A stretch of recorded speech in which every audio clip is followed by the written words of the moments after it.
Oke, gue mau buka obrolan ini dengan satu mitos yang sering banget gue dengar.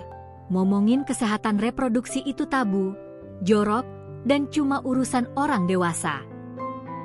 Jujur aja, lo pasti pernah denger atau bahkan mikir gitu, kan? Padahal, ini tuh penting banget buat masa depan lo.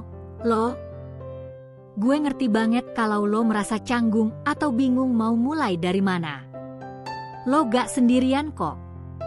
Banyak banget remaja yang punya pertanyaan sama, tapi takut atau malu buat nanya. Nah, di sini kita bakal ngobrol santai, kayak lagi nongkrong di kafe, bahas semua yang perlu lo tahu tanpa takut dihakimi. Jadi, simpelnya, kesehatan reproduksi itu bukan cuma soal itu doang. Ini tuh tentang gimana tubuh lo bekerja, khususnya sistem yang memungkinkan kita punya keturunan. Ibaratnya, tubuh lo itu kayak mesin yang kompleks dan canggih, dan sistem reproduksi adalah salah satu mesin paling vital yang perlu lo jaga biar berfungsi optimal sampai tua nanti. Ini juga mencakup kesehatan fisik, mental, dan sosial lo terkait reproduksi. Tapi, sering banget kita abai sama lampu merah di tubuh atau di hubungan kita. Contohnya, nyeri haid yang parah banget sampai lo gak bisa aktivitas, atau ada perubahan aneh di area intim yang lo biarin aja. Atau, di hubungan, lo ngerasa ada tekanan buat ngelakuin sesuatu yang lo gak nyaman. Itu semua red flags yang gak boleh lo sepelekan, karena bisa jadi tanda bahaya. Oke, mitos pertama yang paling sering gue denger di medsos. Kalau masih perawan, gak mungkin kena penyakit menular seksual. Fix salah besar. Penyakit menular seksual itu bisa terjadi lewat kontak kulit ke kulit, bukan cuma penetrasi aja. Jadi, penting banget buat tahu cara jaga diri dan batasan, apapun status lo. Mitos kedua yang bikin hubungan jadi toksik. Kalau sayang, harus mau ngelakuin apa aja. Ini bahaya banget, guys. Sayang itu berarti saling menghargai dan punya batasan. Konsen atau persetujuan itu kunci.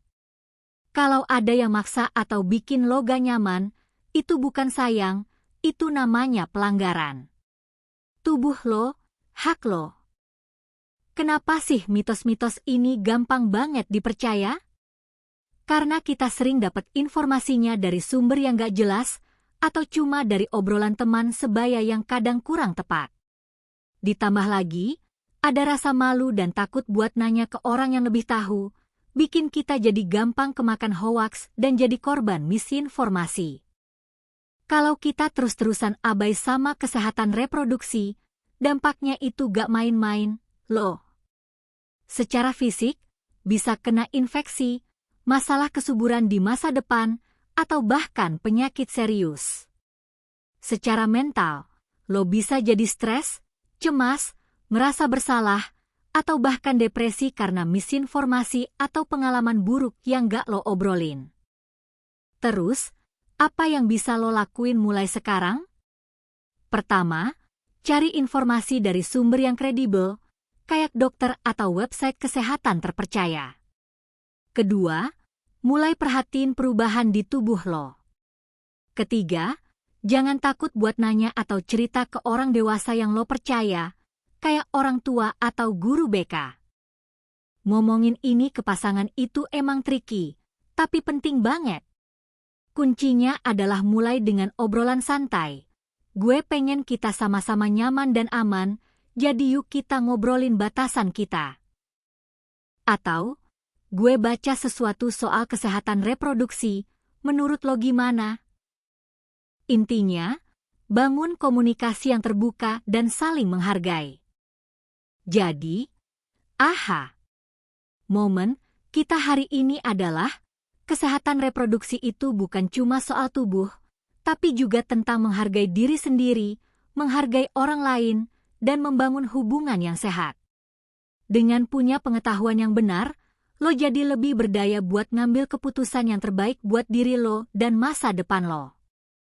Ini kunci hidup bebas cemas dan happy. Nah, sekarang giliran lo. Gue penasaran banget, mitos apa lagi sih yang pernah lo denger dan bikin lo bingung? Atau, ada pengalaman apa yang pengen lo share secara anonim, ya? Supaya kita semua bisa belajar bareng? Yuk, kita ramaikan kolom komentar di bawah ini dengan diskusi yang positif dan saling support.